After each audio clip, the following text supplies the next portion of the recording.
Often used interchangeably, the terms electronic medical record and electronic health record, EMR and EHR respectively, are very similar. However, they are not the same thing. An electronic medical record is a digital replacement for a patient's paper chart.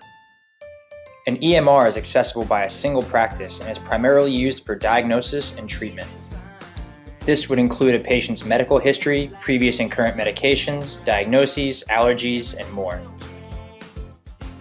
EMRs aren't designed to be shared with other practices, hospitals, pharmacies, etc. An electronic health record, or EHR, contains all the information in an EMR and more.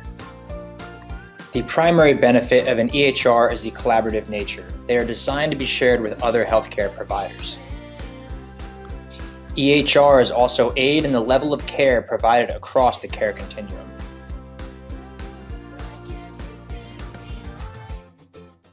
EHRs also present the ability to track additional information about patients, including prior auth, insurance, lab results, and more.